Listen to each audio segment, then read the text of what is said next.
So today's talk is the 7th, I think, in this series. I'm not quite sure. And all these talks are on one page, sequenced in a player on the website if you want to spend 10 or 12 hours listening to them. Let me summarize too. This is the foundational and fundamental teachings of the Buddha on mindfulness, how to apply mindfulness.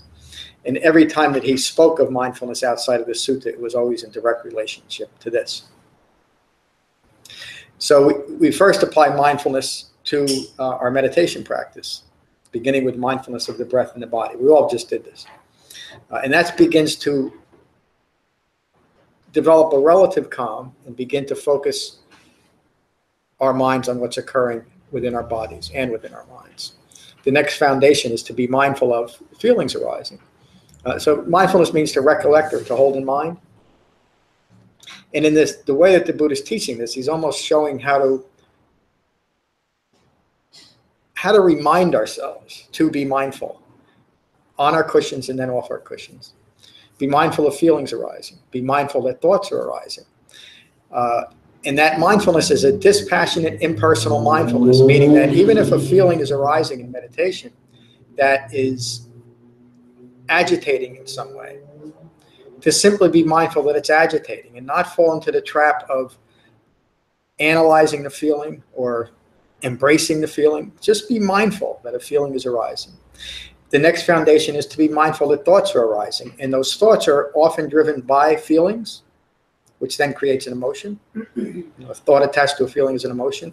Sometimes it's a thought that it seems to initiate a feeling, and the sequence isn't important, but to be mindful of that. As we deepen our concentration and deepen our understanding of the Eightfold Path, we gain the ability to have feelings arise and thoughts arise without reacting to them in any way. But initially, it's enough to recognize that a disturbance in the mind has occurred and to be at peace with that disturbance. And that leads to the fourth foundation of mindfulness that I think we talked about that in the second week. To be mindful of the present quality of mind. So if in our meditation, feelings have arisen, and those have driven thoughts that have left us with an agitated mind state, the fourth foundation of mindfulness teaches us to just be at peace with that, to recognize that our minds are disturbed or agitated in some way or distracted. It doesn't have to be great rage or anger or fear. It could be just to recognize a distracted mind state. It's something that has occurred from that interaction of thoughts and feelings. And that starts relating to our minds off of our cushions. If we can develop that understanding of the quality of our minds during meditation practice, off our cushions, we'll be able to recognize distracted or agitated mind states and not react to them any further in that case. So out in the world, something might occur to get us upset, and it might be appropriately upset. There's nothing in the Buddhist teachings that teaches us to be robots.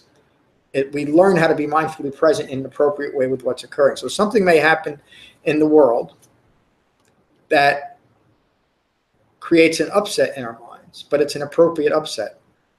Rather than trying to solve the external problem or wish that we weren't feeling a certain way, to simply recognize that the upset has occurred. And what we're doing in that moment is teaching ourselves the profound difference between acceptance and approval. I don't need to approve of anything that's occurring, but I can accept it and maintain a calm and peaceful mind. That is literally the essence of the Buddhist teaching. That's the essence of mindfulness. To notice the quality of our minds. I often say it this way, to be at peace with less than peaceful mind states. At the last instruction that I give is notice the quality of your mind, be at peace with your mind. You have a question? Yeah. So the fourth foundation of mindfulness, the overarching quality of your mind.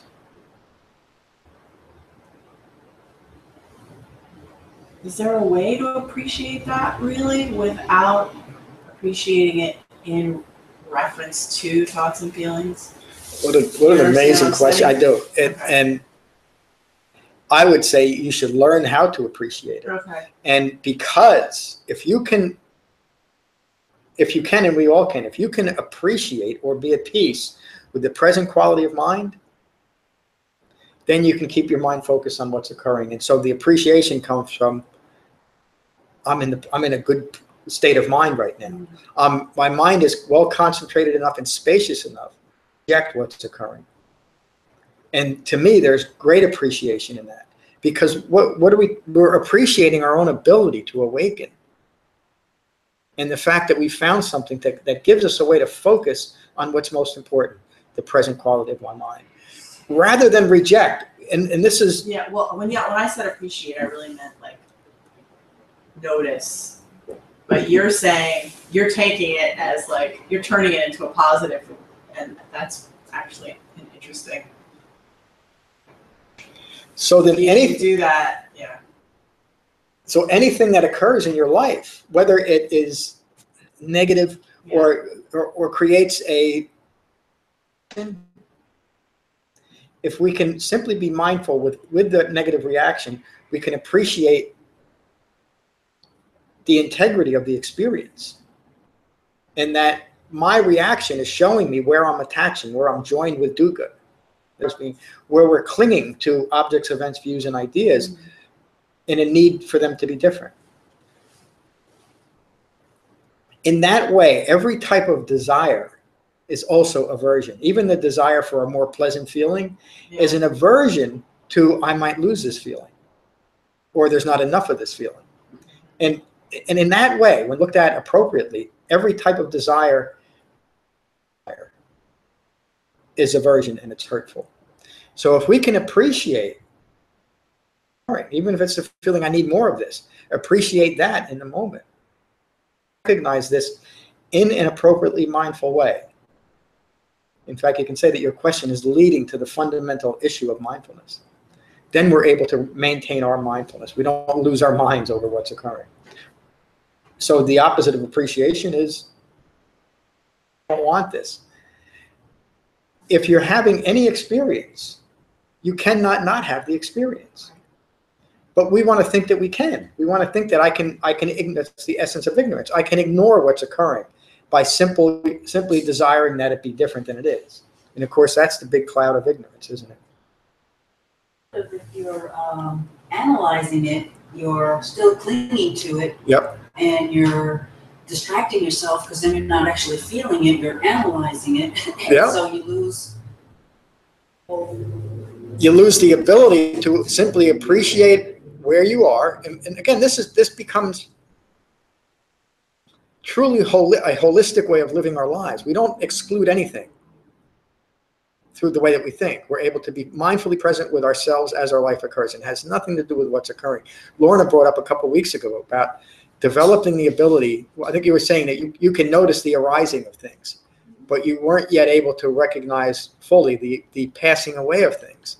Well, when you can appreciate what's occurring, notice the arising, the feeling, maybe in a strong emotion. But aversion doesn't allow you to notice the passing away of it. And it's in that second aspect of all things, the impermanence of all things, that we then lose ourselves in our own life.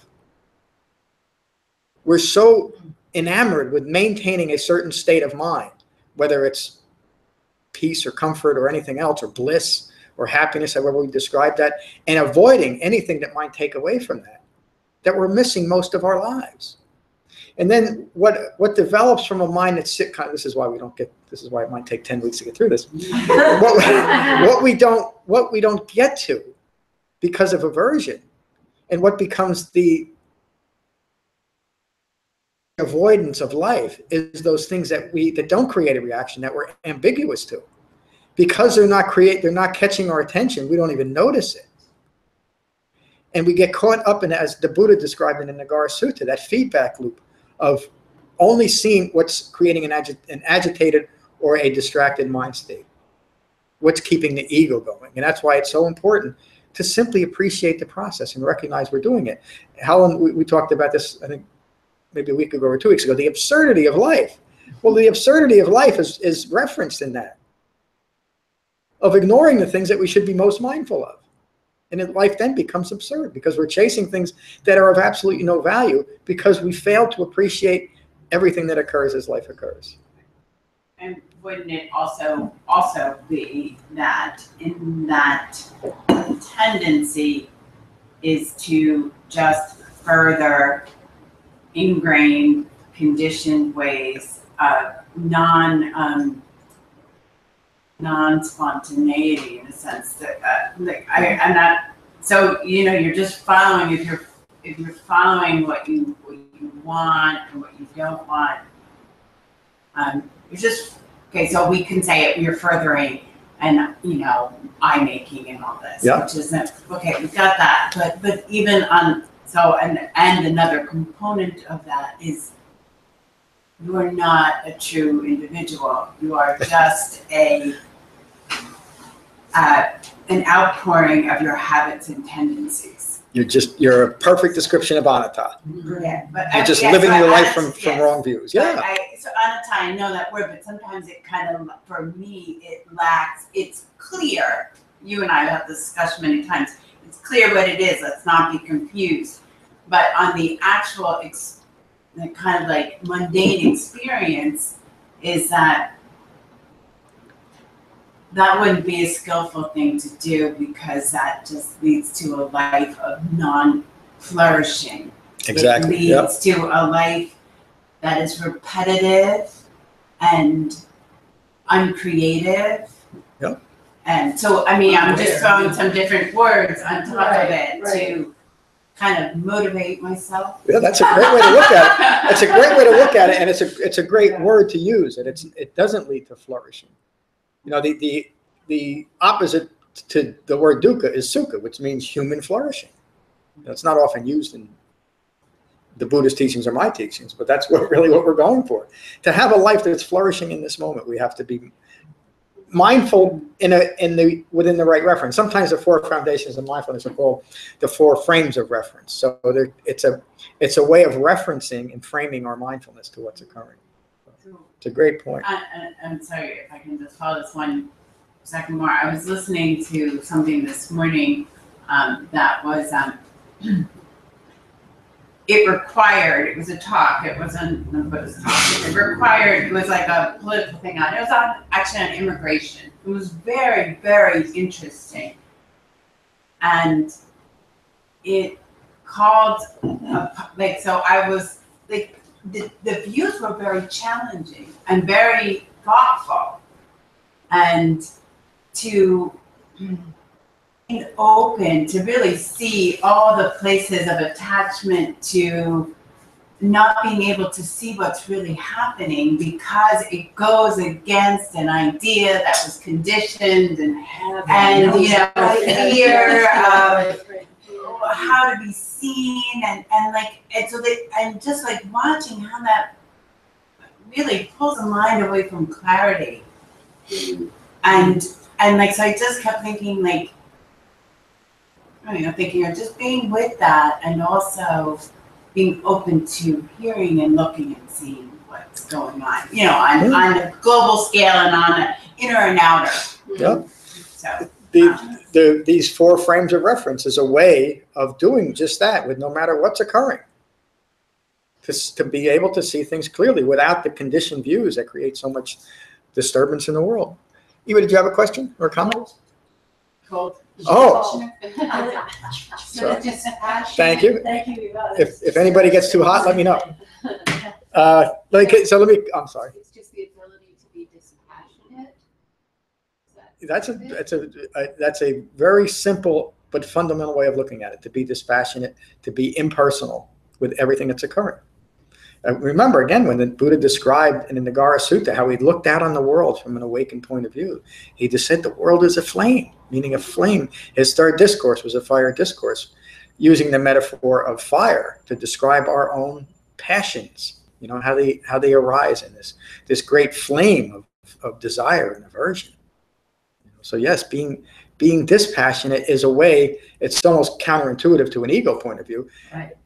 Being entirely mindfully engaged with the world, we must be dispassionate about what's occurring, because then there's no aversion there. There's no true separation. It's an objective. And there's no ego self that's blocking the experience. doesn't lack Yeah. vitality, and sometimes dispassion can be Sounds- seen as right. Yeah, and It's like that's the strategy of an ego self that Yeah. uses the word to further ignorance. Or dispassion, I don't want that. That's or, But or because- dispassion because- unattached, because constant you're not reading it. yeah. So Let me get Sorry. so let me no, hang on, thank you. It's a great discussion, but I do want to try to get there. Yeah. And again, just to continue to summarize it, then the Buddha first teaches mindfulness as it relates to meditation, for those four initial foundations, and then he relates that concentrated mind that's now developing mindfulness to be mindful of the five clinging aggregates, to be mindful of your own personal. Five clinging aggregates are the personal experience of suffering. It's being joined with dukkha, being joined with the world. Be mindful of that. Then he teaches to be mindful of the five hindrances. And think about the practicality of these teachings. 2,600 years ago, he was teaching the same problems that we have in developing the Dhamma today, the five hindrances. Be mindful that they're going to occur. He doesn't say don't have them.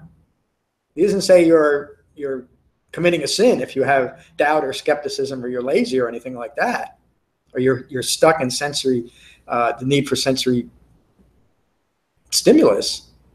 He simply says to be mindful of it so that you can stop it. You can recognize that you're in one or all five of those states, recognize it, and come out of it. Then he teaches to be mindful of the sixth sense base, because that is how it is at that point of contact. Remember the talks we had on restraint. At that point of contact with one or all of our senses, that we are either joining with the world, joining with dukkha, or we're recognizing the clinging and we're cutting it off at its root, and we're moving towards awakening. Be mindful at the sixth sense base. And last week we talked about being mindful of the 7 factors of awakening. Again, to be mindful of those 7 factors so you know where your mind is headed. You're gaining the ability at that point to think what you want to think when you want to think it, or at least recognize the things that are unskillful to think about. Now we're at this week. Yay. And there's really not a lot left in it, so we should finish today. Mindfulness of the Four Noble Truths. The Buddha continues, furthermore, one remains mindful of the quality of the mind in reference to the Four Noble Truths. He's teaching you. If you want to develop the Dhamma, you've developed now concentration and you know how to frame that mindfulness. Be mindful of the Four Noble Truths. Remain mindful of knowing that this is stress, this is the origination of stress, this is the cessation of stress, and this is the Eightfold Path leading to the cessation of stress. In that one paragraph, the Buddha is pointing out his entire Dhamma. This is how you awaken. You're first mindful of the distraction of stress, the distraction of dukkha. You're mindful of the origination of it, craving and clinging. You're mindful of the arising and the passing away. This is the cessation of stress. And finally, you're mindful of the only path he ever taught,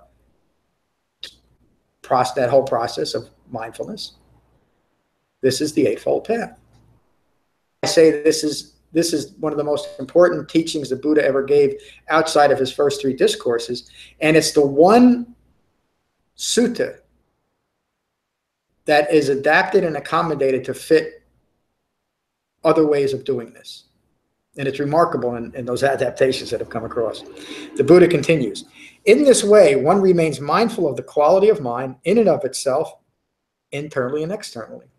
Referencing back to that 4th foundation of mindfulness. I'm going to reread that again. In this way, one remains mindful of the quality of mind in and of itself, internally and externally. Meaning there's no, if we develop that refined mindfulness, our minds are no longer outside of ourselves. It's well focused on what's occurring within our bodies and within our minds.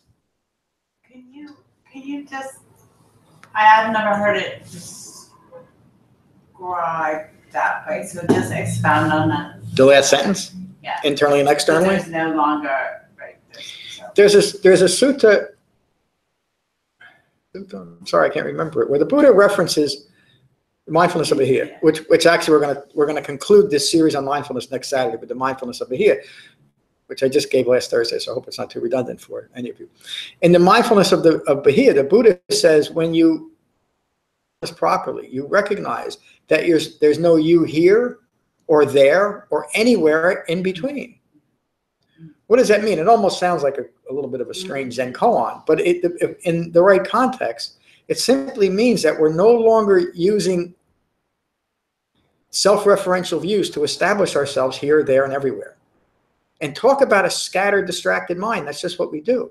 My mind is in the past. My mind is in the future. My mind is in that tree that I wish had more colorful leaves. It's in that piece of chocolate that I wish wasn't so sweet.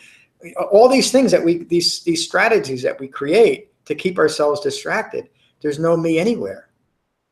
So the leaves on a tree are perfect.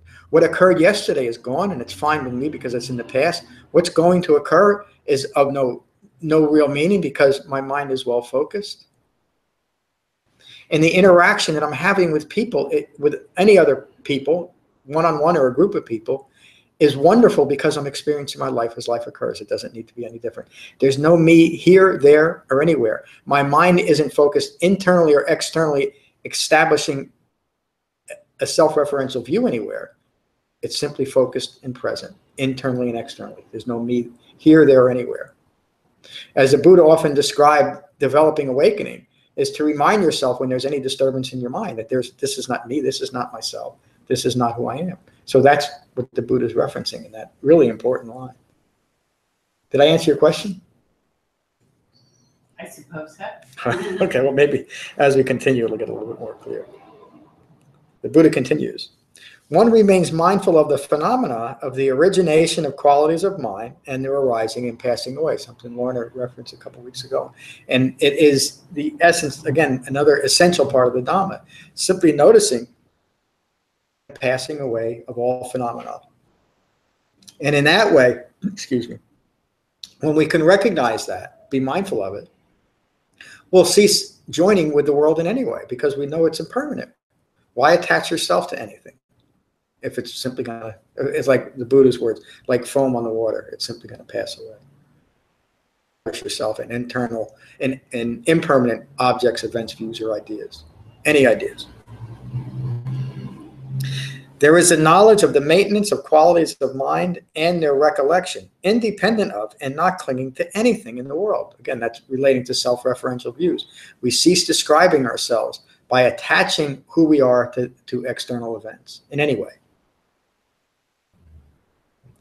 This is how one remains mindful of the 7 factors of awakening in and of themselves.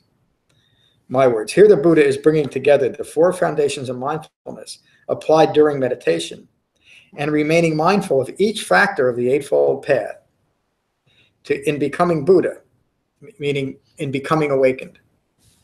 Emphasis is on the importance of remaining mindful of the impermanent nature of all phenomena, clinging to qualities of mind, the arising and the passing away of all self-referential thoughts and attached fabrications. Remember that what follows immediately from ignorance is mental fabrications or assumptions about how the world is in your relationship to the world. And that leads to all manner of confusion and suffering.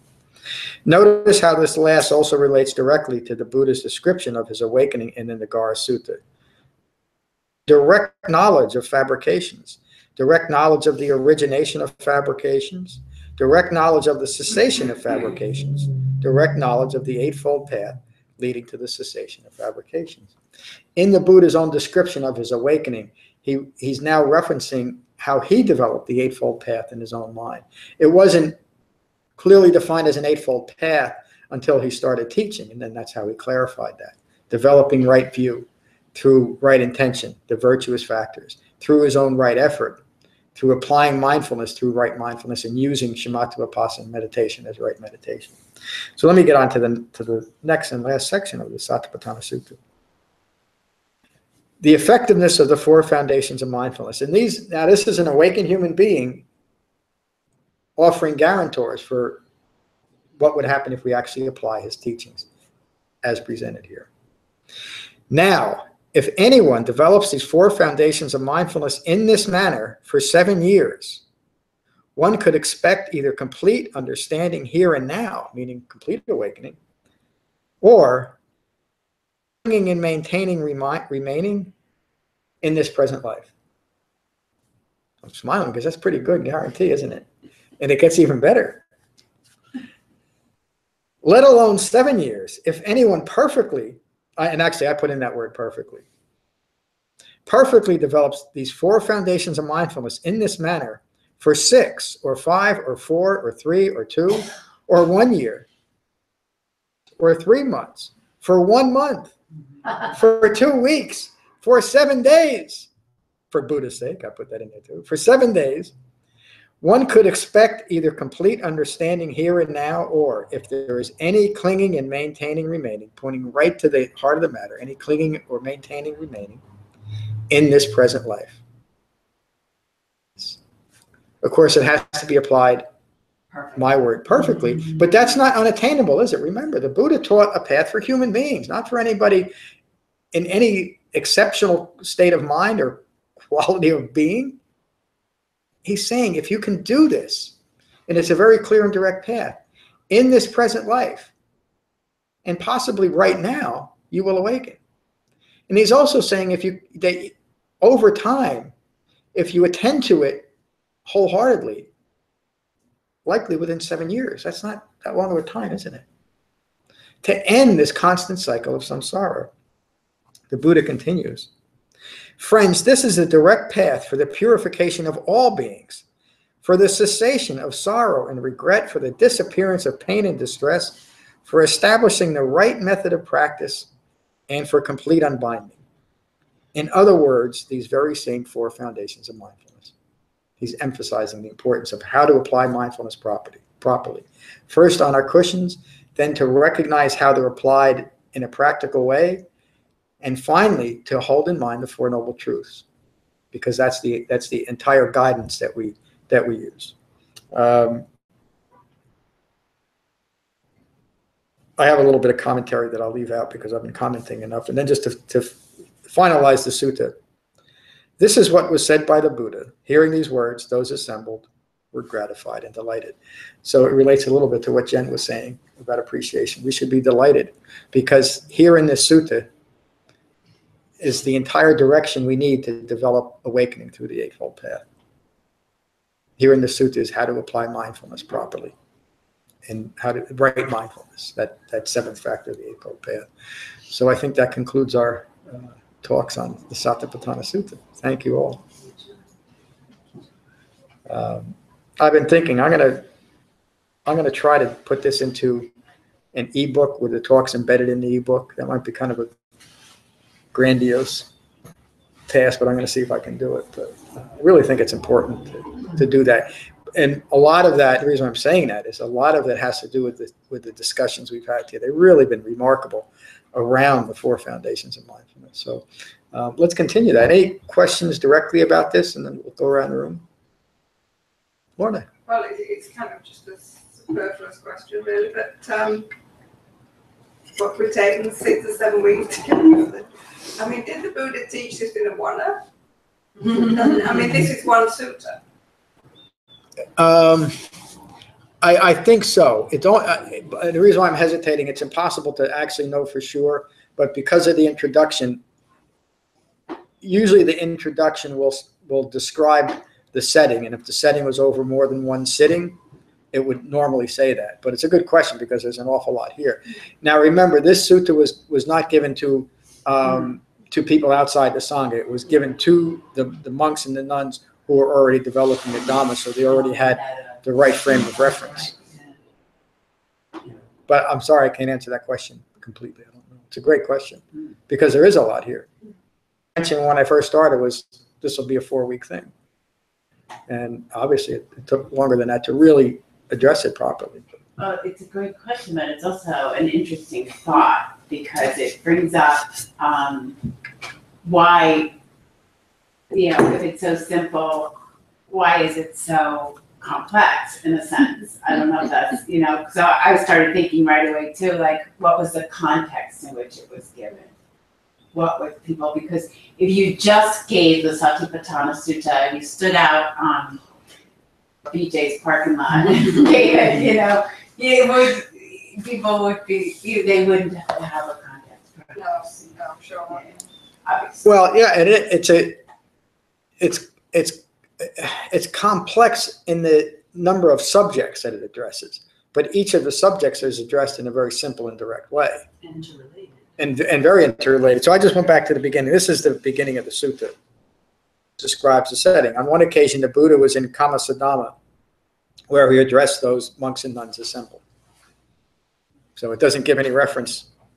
Now, it might have been, and again, it wouldn't necessarily be in this description. It might have been over the course of 3 or 4 or 5 days that he gave this talk. The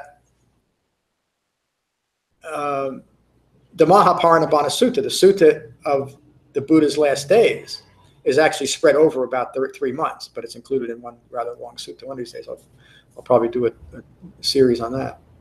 So it's not necessarily a sutta was done just speaking it out in one continuous dialogue. It could very well, and as I'm thinking about it, probably was over a period of time, not necessarily just one straight talk.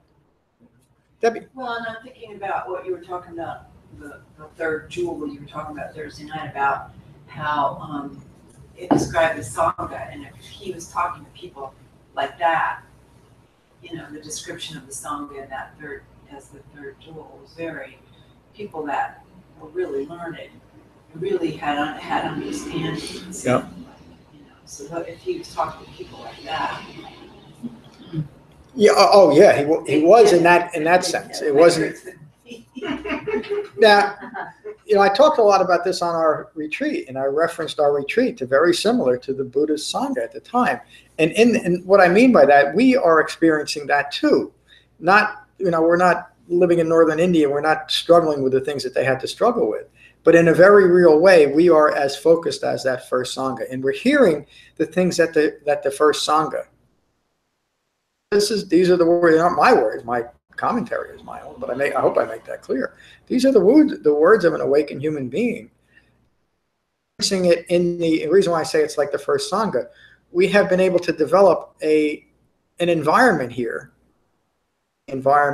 that the monks and nuns and the townsfolk would have been in, listening to the words of the Buddha without other outside distractions. Diane. What I heard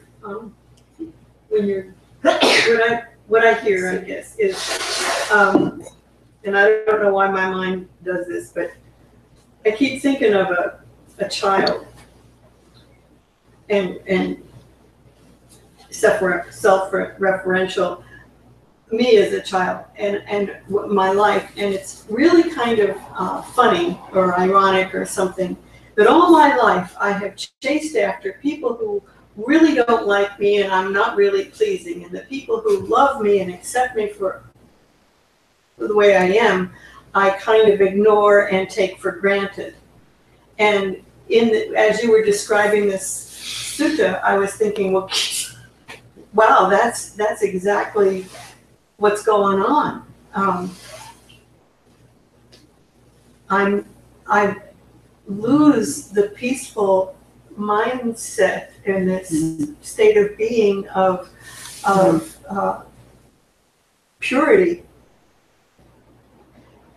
because it's like the people I need to please, I'm not pleasing.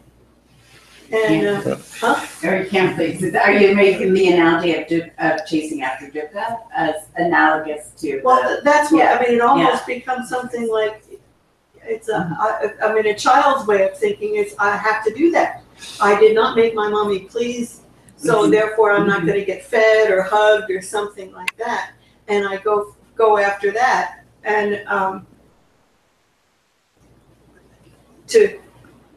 and I was just thinking, I mean, and this is what your the solution, if I can use that word,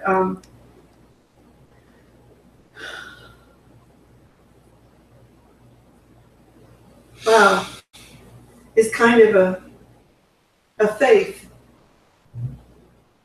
that the needs will be met, and I don't have to strive.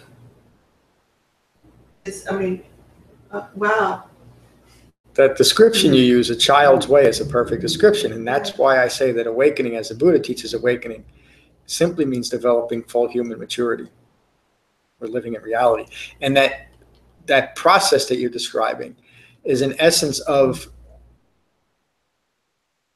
the subtle human problem of self-loathing, Yeah. which is rooted in ignorance. And Right. and one of these days I'll probably write about that in relation to ignorance. But if you look at a lot of the problems in the world, they're related to this kind of subtle aspect of self-loathing, and we're attacking.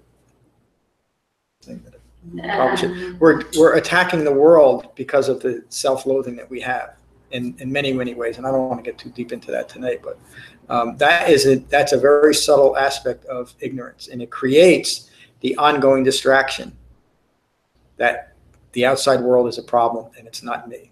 It's another way of saying I don't appreciate myself. I hate myself, to use stronger words. Which brings up the importance of metta. Yeah, beginning with ourselves. Yeah, first. Beginning with ourselves. Yeah. Loving and approving of. Yeah, that's why the Buddha taught that. It came up, I think, Thursday night, but I realize I've never given a talk on the development of metta, and it's a really interesting, the backstory, and that'll be coming up one of these days. Next week, I'm going to do mindfulness of Bahia again, because it's a really good perspective on what we've just discussed here for the last couple months. Whatever it's been. Jen, good to see you this morning. Good to see you. Thank you, John. This has been. Yeah, I agree. I think a little nugget that I'm taking from today's class is concentration. Is that's the goal or the focus. That's the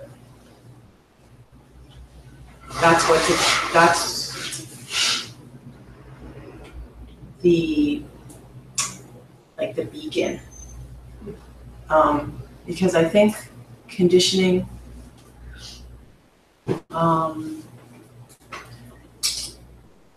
makes this practice into about finding relief from stress is sort of secondary.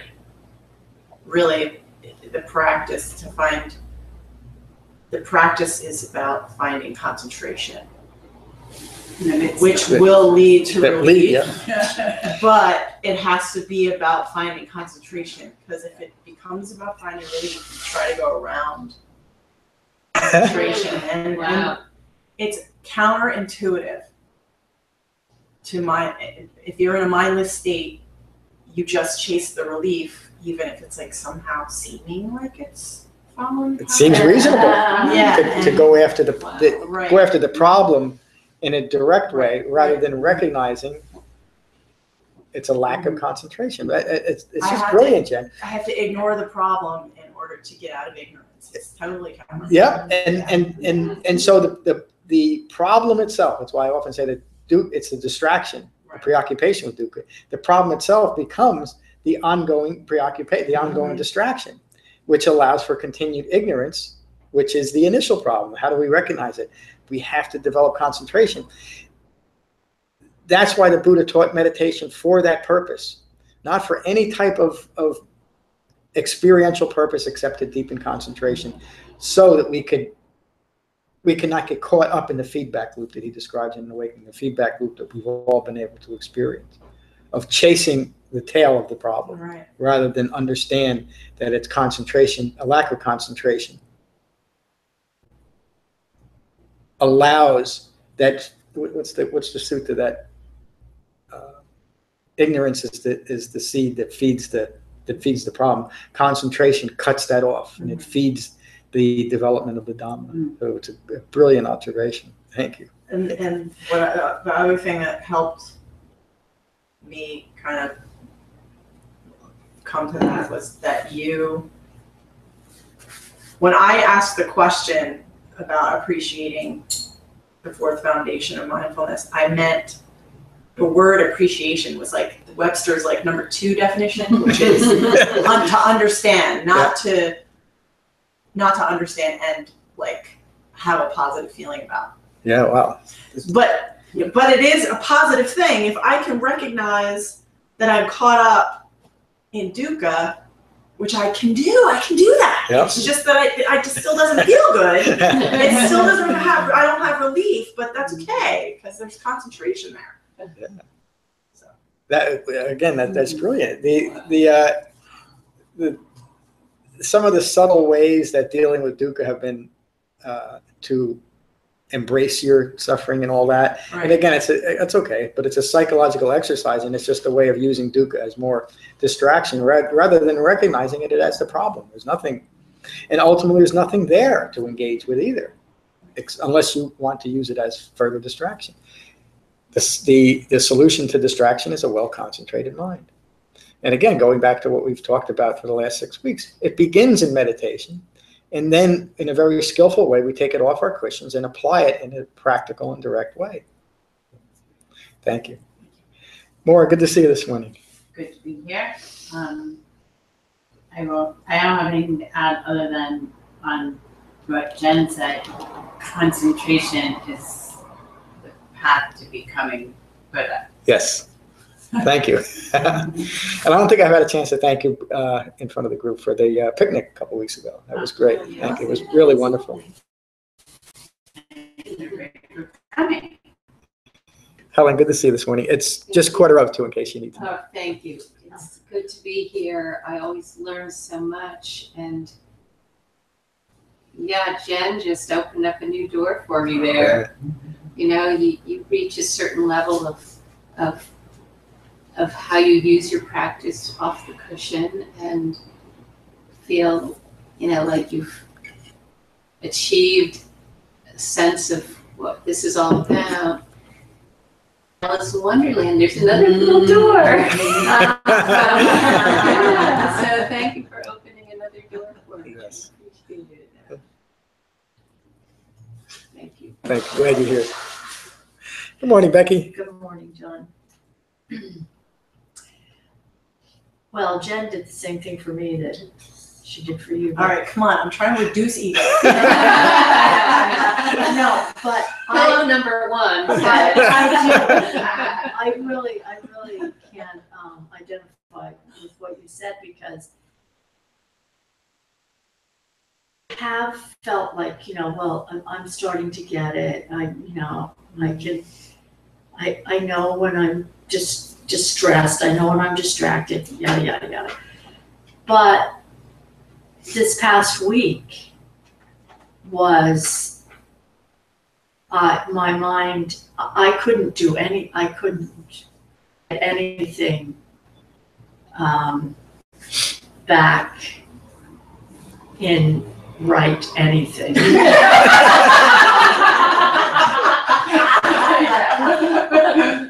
So we're certainly not laughing at you. We're laughing from our own recognition of the problem.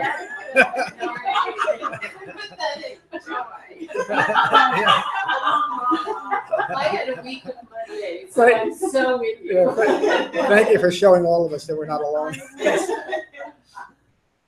I mean, I was stressed. It was actually becoming physical the way because I kept, and I would meditate, and meditation was just like, there's no way that I can get rid of, I can't calm down. I'm just meditating, and my mind just, and I would try to interrupt, and I would try to go back to it. And I realized when you said that what I was completely in an ego place, I making everywhere, and it was just there, and now I was able to calm my mind a little more than I was a week by meditating. And it's concentration, and you have to, because I've done that before. I've sat down and meditated, and I've said, now the only thing that I have to do is concentrate on my breathing. This isn't hard. Just concentrate on your breathing. That's all you have to do. And been able at times to do that and actually sort of deepened the concentration to the point where I just sort of realized something. It just like would hit me either later or, but when you're in that, you need to have that concentration sort of as a foundation already sort of there to be able to come out. You know, it's like the cart before the horse, you know, you're developing concentration, but you really just have to keep working at it because the concentration doesn't strong enough.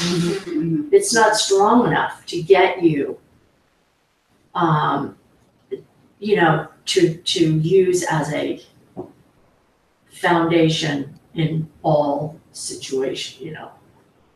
Just Thank you for saying that. That's why it takes the entire Eightfold Path. It's not just meditation. That's why the third refuge is the Sangha. Because we get to hear things like that. I say You know, well, it is, and I talked about this on Thursday night when I gave the talk on Satipatthana Sutta, but I hear it all the time through online students and just people that are listening on the website, how they get so much out of the Sangha discussions too, and this is the perfect example of that. And another good reason to have a well-focused Sangha rather than getting into a lot of different things, to replicate what happened in the first Sangha 2,600 years ago. So thank you for saying that. Eva, good to see you.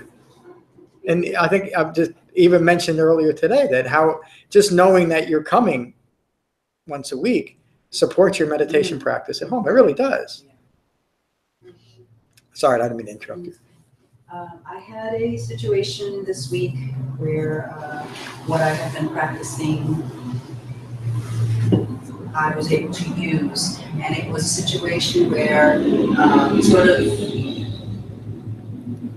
I had an opportunity to get angry at something, and I was able to stop myself and say, what am I getting angry at? And I realized that I could have gone to the whole thing of, oh, you know, I shouldn't be angry, I feel bad because that means that I'm not thoughtful of the other person. And I didn't do that. All I just asked myself was, why am I angry? And I realized that the reason I was angry was because I was being challenged.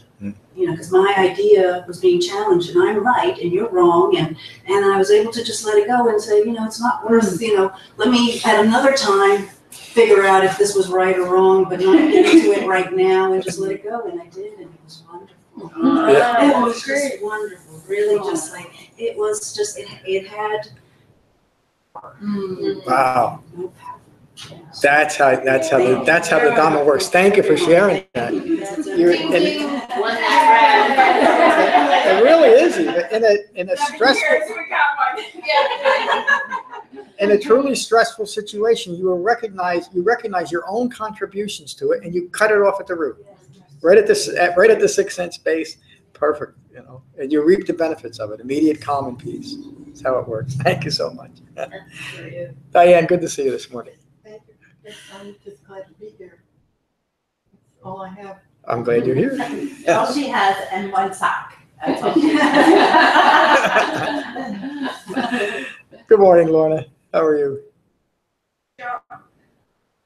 I would just like to say that just how well you've conducted all these series of classes. I mean, your standard of teaching, your standard of understanding, it's just beyond words.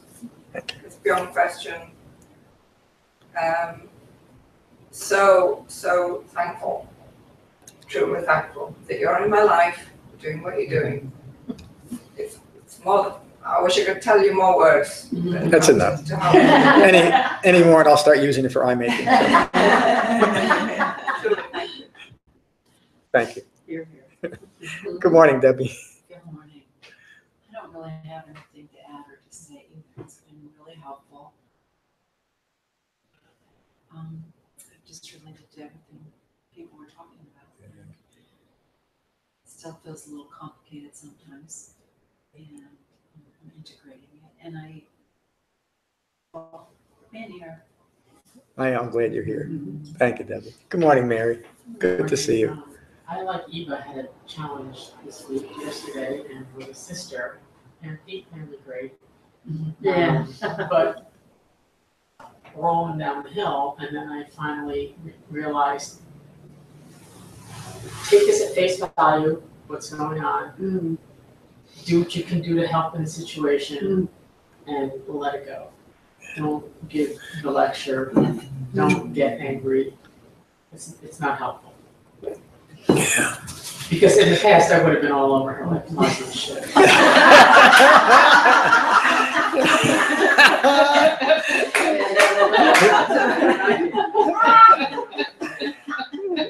Thank you, Mary. Thank you for putting it that way, too. That's beautiful. But again, the practical benefits of it, it's crazy. The absurdity of a situation like that is we try to make someone else right by first making them wrong, you know? And how can it work? But, you know, thank you so much. Yeah, of course. Can I add, but I think I said it here a couple of weeks ago. Somebody said to me when I was out in Mexico, and one of my roommates at a retreat I was at, and she said when we were leaving, one of her mantras is just that, is this helping or selfing? And like, you know, if you can catch that little one, like when I'm jammed up, like, and I don't always have the concentration or the right intention or whatever, but like just that quick check, is this helping or selfing? And right away, it kind of gives a direction. But what would be helpful is to be quiet, or, you know. So, yeah, that's a good one. That is. Helping yourself. Yeah. The abbreviated version of John's book. Maura has a problem with the size of the book. Right? I actually. John offers this beautiful book to me. I'm like, it's heavy. Oh my God. She said, so use it to hold the doors open. You can use it however you want. The final edit cut about 150 pages off of that, so it'd be grateful. Our next retreat will be based on this book. So, selections from the book. So, but if you're joining us and you know, please sign up as soon as you can. It really helps my logistics. I had one more other thought that I was going to mention. It's gone. It was really a great series. We'll finish, kind of put the cap on this next weekend with the mindfulness of Bahia. But let's finish today's class with the Metta Sutta. So find your relaxed meditative posture. And gently close your eyes and gently close your mouths. And again, take a moment to become aware of the sensation of breathing in your body. And let that mindfulness of your breath cease any distracting thoughts to the past or to the future, or that may have arisen from our talk today. And these are the Buddha's words on metta from the Karaniya Metta Sutta. This is what should be done by one who is skilled in goodness and who knows the path of peace. Let them be able and upright, straightforward and gentle in speech, seated, contented and easily satisfied, unburdened with duties and frugal in their ways, peaceful and calm and wise and skillful, not proud or demanding in nature. Let them not do the slightest thing that the wise would later reprove. Wishing in gladness and in safety, may all beings be at ease. Whatever living beings there may be, whether they are weak or strong, omitting none, the great or the mighty, medium, short, or small, the seen and the unseen, those living near and far away, those born and to be born, may all beings be at ease. Let none deceive another or despise any being in any state. Let none through anger or ill will wish harm upon another. Even as a mother protects with her life her child, her only child, so with a boundless heart should one cherish all living beings. Radiating kindness over the entire world, spreading upwards to the skies and downwards to the depths, outwards and unbounded, freed from hatred and ill will. Standing or walking, seated or lying down, free from drowsiness, one should sustain this recollection. This is said to be the sublime abiding, By not holding to fixed views, the pure-hearted one, having clarity of vision, being freed from all sense desires, is not born again into this world. Thank you all for a wonderful class. Peace. Thank you.